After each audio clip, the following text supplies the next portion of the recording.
Make sure you follow me on Twitch for live interactive gameplay. The topic of asset usage has been a controversial one in the indie community and is especially prevalent on my channel. Developers are using assets bought from the Unreal and Unity marketplaces, doing little to no work and repackaging them to then sell on Steam.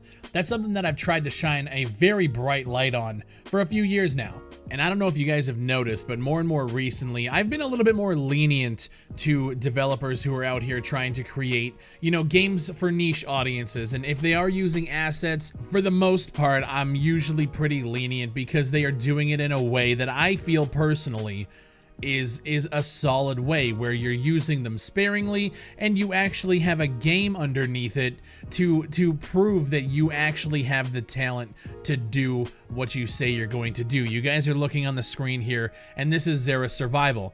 So many assets are used in this game, and the developers are open and honest about every single one of them. They have said, yes, we are building this up with placeholder assets. The game itself is being developed by one person, and the framework for this game is being built from the ground up using art assets as placeholders for when they eventually go to early access and get additional funding.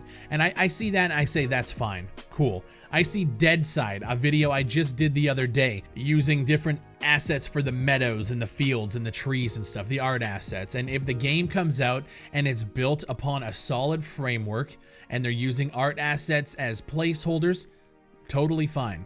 That is 100% fine in my opinion, because at least they show that they have the development know-how to make it a complete product eventually. Now, obviously, with game development, things could happen. Things always go wrong, but at least they're putting their best foot forward at the very beginning and gaining that trust with their consumer base. And a lot of developers out here do that. Now, I released a video the other day talking about Police 1013.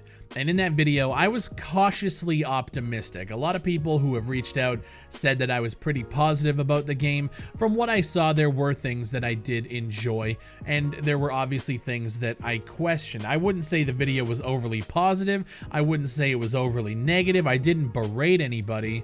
But I just said, some of these things look pretty cool, and I wish the developer the best. And since that video has dropped, it's been an absolute whirlwind. My phone has not stopped going off. So many people have been DMing me. I had conversations with the developer. I joined their Discord, and he invited me into a voice call. Wasn't recorded, wasn't an interview. It was just an impromptu, hey, let's chat for a bit. And I've been doing some digging myself into what has actually been going on with Police 1013. So if you guys haven't seen my original video, I'm gonna have that linked in the top comment. I would urge you to go watch that one first and then come back to this one. I have to say, this isn't going to be a video where I absolutely go off on a developer. I just have to say I'm more or less just disappointed in how this whole project is being presented. Really digging in, looking at the roadmap and the timeline and what we actually have in that March update. It's pretty disappointing. And what I mean by that is the fact that I've been sent videos displaying the use of assets that you can purchase on the marketplace, like a character interaction, the one you were seeing on screen here, being used with the placeholder police officer model that is actually in the March update for Police 1013. And to be fair, they have said that it is a placeholder model and that they're working on different, meshes for police uniforms and whatnot. But the underlying framework for what we saw in that March update is assets. 100% assets. And while I, again, have no problem with the use of assets, I do have a problem with how this project is being developed and being presented to the community. I think a lot of people don't really understand that when you go back onto the Wingman Games YouTube channel, where they show off developer diaries from 7, 8, 9 months ago, the game looks 100% different. It obviously looks like an earlier build, right? But then when we get to the build that is going on now, I know for a fact that the character interaction asset is what is running on the actual dev diary that we got. If you play the two side by side, the animations are all the same, the character movement is all the same, the interaction between picking up the rifle is all the same, the aim offsets, everything is one-to-one outside of the map that we see. Obviously, this one is playing in a sci-fi level, and the dev diary for Police 1013 is in a prison. The vehicle interaction and the animations to get inside the vehicle, when he talks about how they have it so that the light turns on when you open the door, all of that is an asset. It's all built in a blueprint package that you can buy for $120 on the UE4 marketplace. And when you confront the developers in the community about this, you get the idea that they think it's okay to use assets to further along development. And I like, and here's where I need to set the record straight. I agree that assets being used in a sparing fashion, I've never wavered on this. That's a good thing. It furthers development. But when you look at the actual development for Police 1013, it started in 2014. According to the timeline, the first 2 years were spent building the company, getting all the trademarks, getting all of that. Fine. Okay, perfect. 2014, 2015. Let's go to 2016. From 2016 to 2018, which is when, if you guys watched the previous video, in the timeline, Matt Norman, who is the developer, actually gets diagnosed with a brain tumor. From 2016 to 2018, before that diagnosis happens, what actually happened? We see dev blogs of really early builds. We see dev blogs of characters running around with different animation sets and just really early stuff.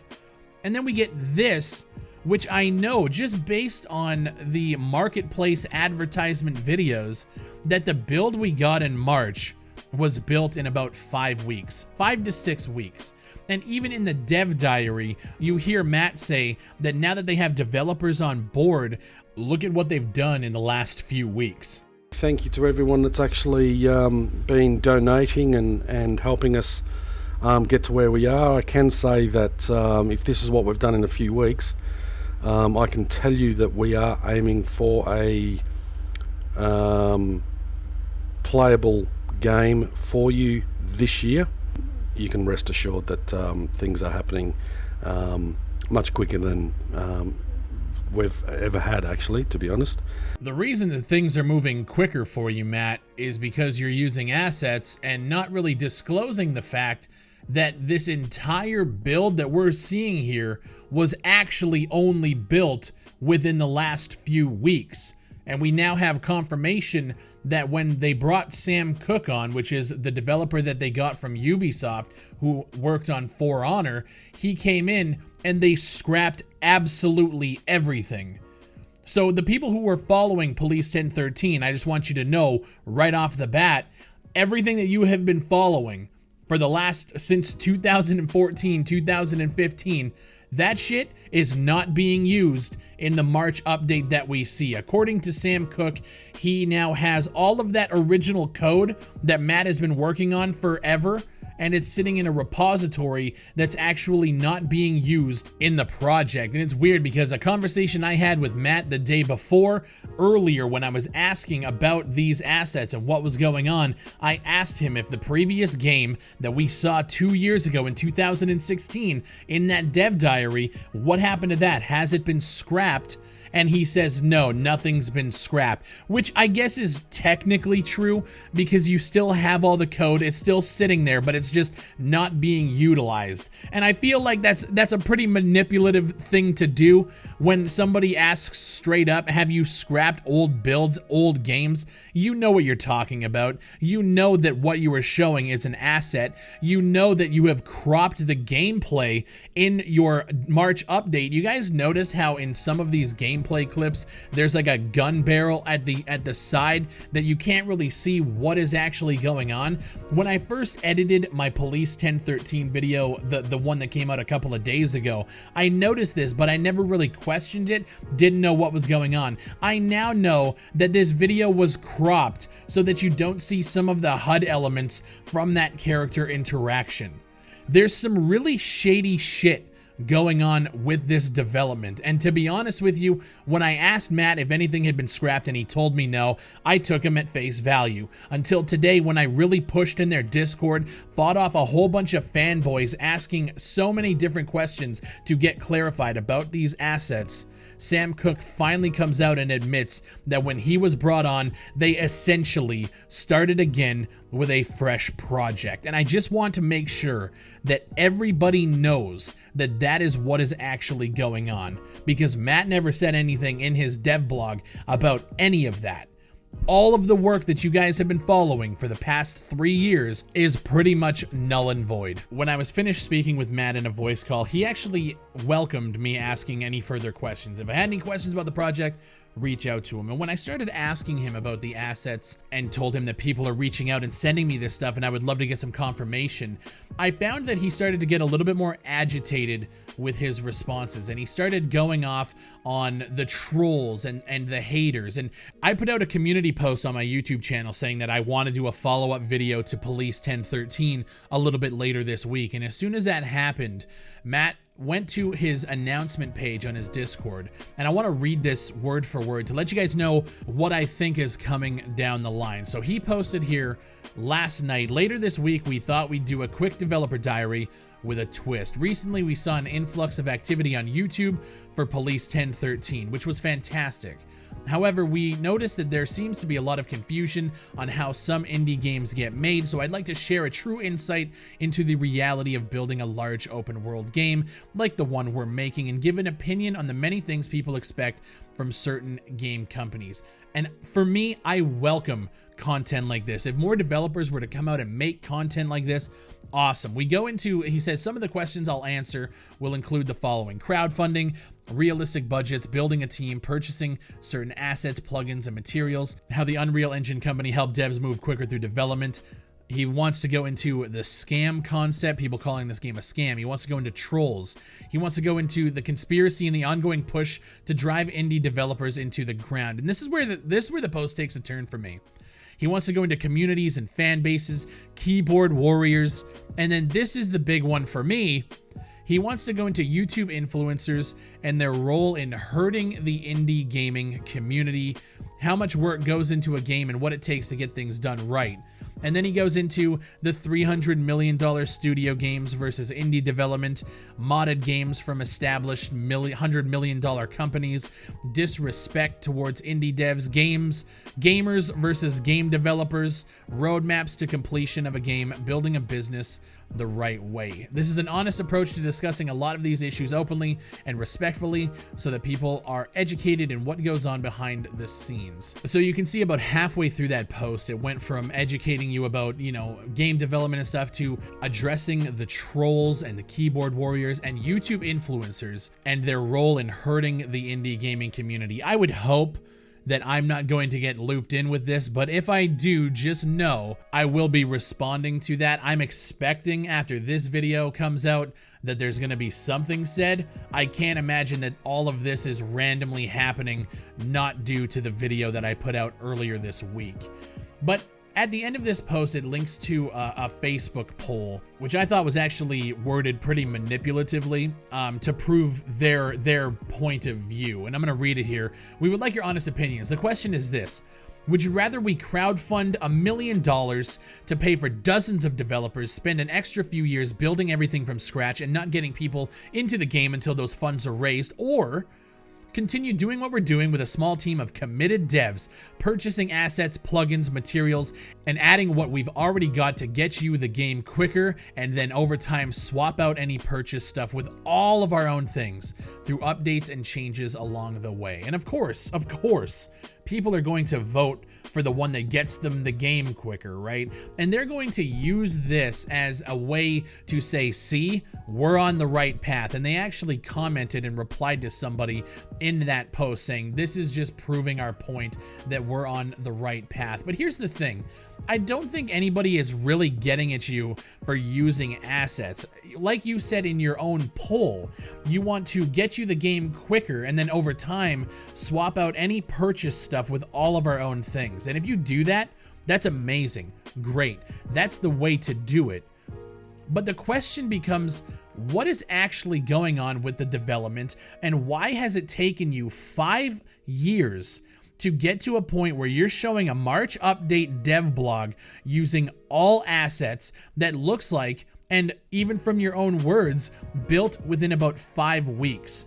What has happened to everything else that you have been working on for, I would say, the last 3 years? Because the mixture of when they actually started production has changed so much. People are saying that he worked on CryEngine in 2014, then that shifted to UE4, but I've seen messages where he has said that development didn't start till 2016, 2017. All I know is that there are dev blogs on their YouTube channel from a long time ago, March 21st, 2016, that show a completely different set of animations, a completely different character model, early level stages. The question isn't the assets, the question is, why did it take you 5 years to then come out with that? And how could we trust you to really get the game to a point where you can swap out all of those things with your own assets that you create over time? Nobody is berating Police 1013 for using assets. We're berating you for using assets when the game has been in development for already 3 years.